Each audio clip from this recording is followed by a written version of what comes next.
Good morning. Welcome to part 10 of this project titled Paths Taken. Last time we talked, I was just getting started on the mosaic work.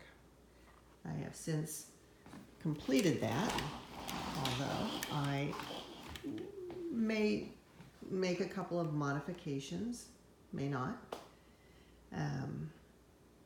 With this kind of gradient, I'm just constantly seeing things, and it really changes a lot with the lighting.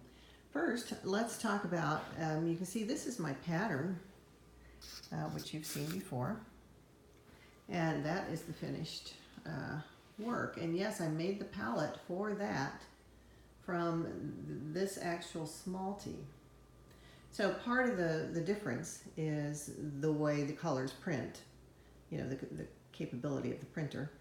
And part of it is the difference of making a digital color.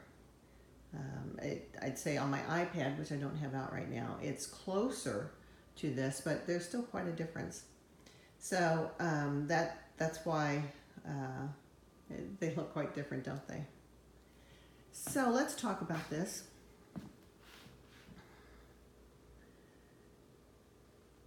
Challenges and just things I discovered. So as I started the Smalty work, I decided to let these large pieces of shale, they're all about the same height, and these all the shale, to dictate the relative height of the Smalty. And that's what I've done, and I think it looks pretty good that way. I did not want a highly textured, as far as varying heights, because of all the relatively flat shale there. It was a personal preference perhaps, but I just didn't think that would look very good. So everything is relatively the same height. But I did also make the decision to shear almost every piece of Smalty here. Of course, that was I had to shear the big chunks in order to get them to look right. But I went ahead and sheared just about every little piece of Smalty that's in there. Partly because I was controlling the height so much, and also I just thought it would add something to the surface reflection, and I think I'm happy with it. But that was a bit of a challenge to work with so much sheared Smalty. If you've worked much with sheared Smalty, then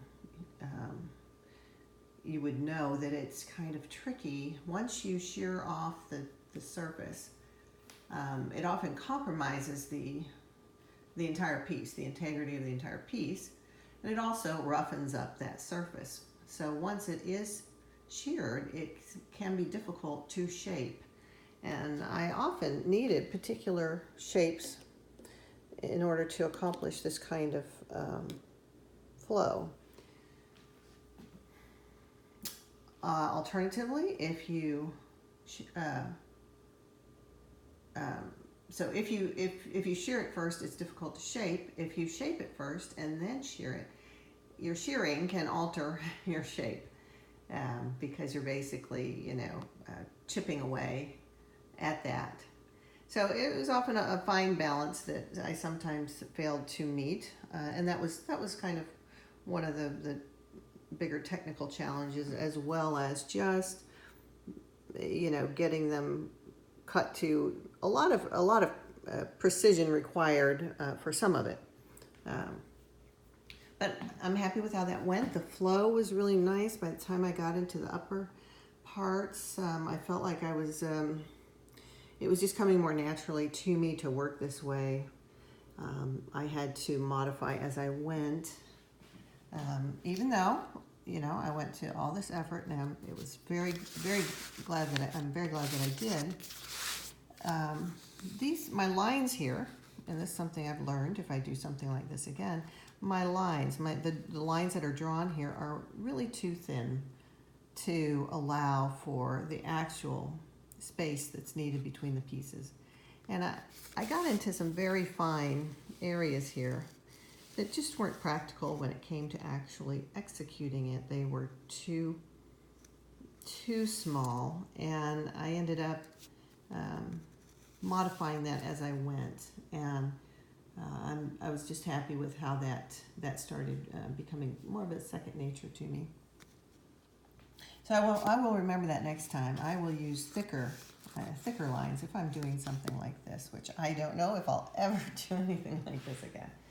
It was a great challenge. I enjoyed working on it for the most part. The most frustrating thing for me is the gradient. I just don't see it as I work.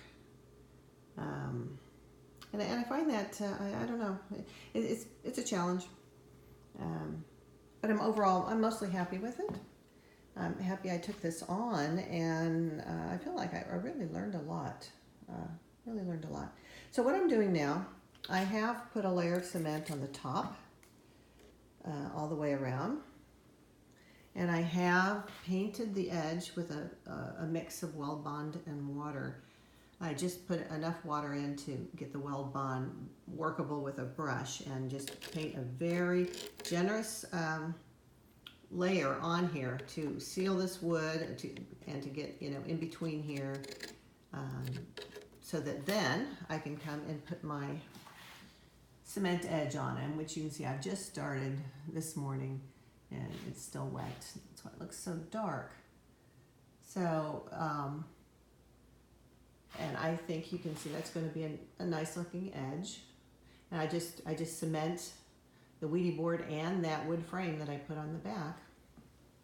But you do have to be sure it's sealed first. So I'm going to go ahead and finish that today. Finish getting my cement edge on.